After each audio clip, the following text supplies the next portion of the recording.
Uttarbanga express train থেকে বিপুল পরিমাণ গাঁজা উদ্ধার করল সাহেবগঞ্জ থানার পুলিশ এবং বামনহাট জিআরপি।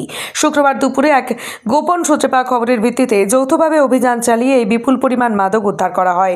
সূত্রের খবর, শুক্রবার দুপুর নাগাদ বামনহাট স্টেশন থেকে উত্তরবঙ্গ এক্সপ্রেস রওনা হওয়ার প্রায় 20 মিনিট আগে অভিযান চালানো হয়। দিনহাটা মহকুমা পুলিশ আধিকারিক ধীমান মিত্রের নেতৃত্বে এই অভিযান পরিচালনা হয়। অভিযানে উদ্ধার হয় 2 ট্রলি ভর্তি গাঁজা। এসডিপিও ধীমান মিত্র জানান, গোপন সূত্রে আগেই খবর ছিল যে ওই দিন মাদক পাচারের পরিকল্পনা রয়েছে। সেই অনুযায়ী এলাকা জুড়ে নাকা চেকিং শুরু করে পুলিশ। তবে কোনোভাবে সেই নাকা পেরিয়ে যায় মাদক পাচারকারীরা। পরবর্তী সময় খবর আসে গাঁজা পাঠানো হয়েছে উত্তরবঙ্গ এক্সপ্রেসে। এরপরেই সাহেবগঞ্জ থানার পুলিশ এবং বামনহাট জিআরপির যৌথ উদ্যোগে ট্রেনের বিভিন্ন বগিতে তল্লাশি চালিয়ে উদ্ধার হয় মাদক। যদিও এত বিপুল পরিমাণ গাঁজা উদ্ধার হলেও এখনো পর্যন্ত কোনো পাচারকারীকে গ্রেপ্তার করা যায়নি। তবে কে বা কারা ওই পাচারের সাথে যুক্ত তা খতিয়ে দেখছে পুলিশ। গোটা ঘটনার তদন্ত শুরু করেছে তারা।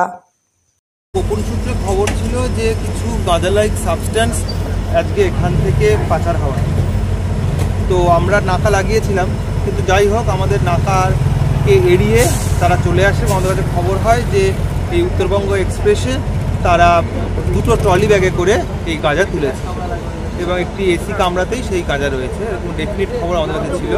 আমরা জিআরপিকে জানাই এবং জিআরপির সঙ্গে যৌথভাবে আমরা অন্বেষণ শুরু করি এবং যৌথভাবে এই রেড করার ফলে 2টো বড় বড় ট্রলি পাওয়া গেছে, যেটা ফিল্ড আপ উইথ গাঁজা লাইক সাবস্টেন্স, এবং আমরা জিআরপিকে সেটা হ্যান্ড ওভার করি। স্যার কতটা পরিমাণ, কতটা ওয়েট না ওয়েট করে বুঝবো, এখন তো ওয়েট করা হয়নি। ওটা জিআরপি আনক্লেমড হিসেবে নিয়ে জিআরপি যার প্রসিডিওর অনুযায়ী জিআরপি যখন সিজ করবে তখন ওয়েটটা পাওয়া যাবে। স্যার কারা নিয়ে যাচ্ছিল তাও কি না, পাওয়া যায়নি কাউকে।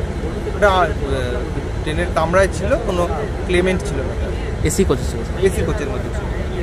তো কটার সময় উদ্ধার হয়েছে স্যার? এই তো 1:30। ঠিক আছে।